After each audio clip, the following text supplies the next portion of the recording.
तिब्बत मालभूमि हेउची पृथ्वीर सबुठारु उच्च मालभूमि। समुद्र पतनरु प्राय 14,000 फुट उच्चरे अवस्थित एक विशाल भूभाग।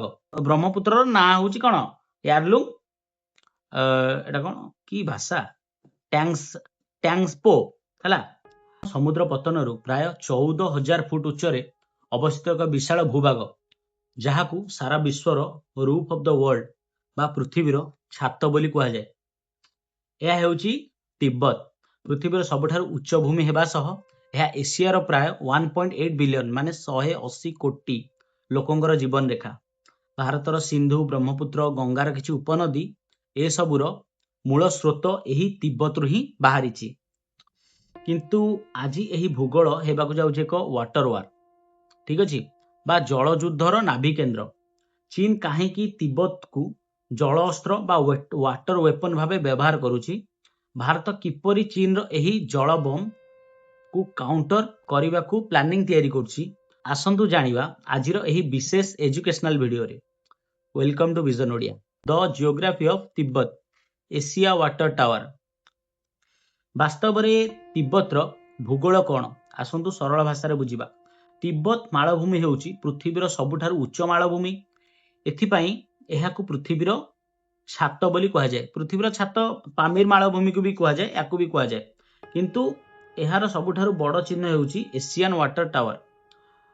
आर्कटिक एवं अंटार्कटिका परे पृथ्वीर सबुठारु बड़ बरफ भंडार एठारे ही अछि, माने ग्लेशियर हला।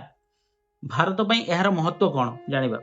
ब्रह्मपुत्र तिब्बत रे एहाकू यार्लुंग सांगपो कह जाए, जहाँ भारतर उत्तर पूर्व पई जीवन रेखा।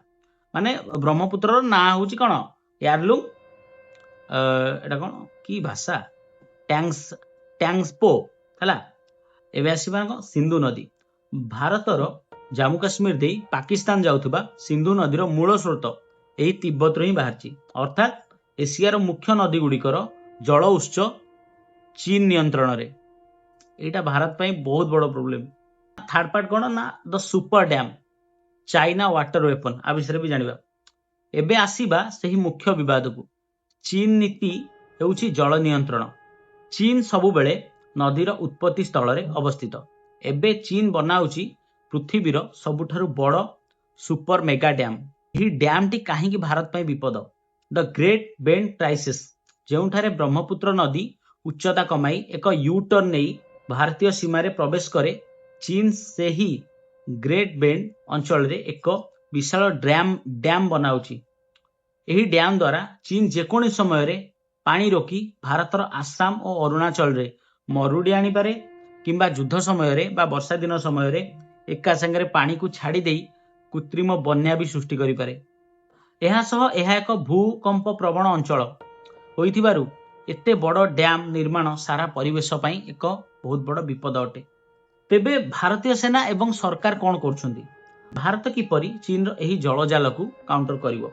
भारत सीमा पार नदीर पानीर स्तर एवं चीन रो निर्माण कार्य उपरे इसरो सैटेलाइट माध्यम रे 24 घंटा नजर रखुची। भारत ब्रह्मपुत्र नदीर सामंतराल भावे अन्य छोट नदी उपरे रिजर्व डैम बनैबा आरंभ करिछि।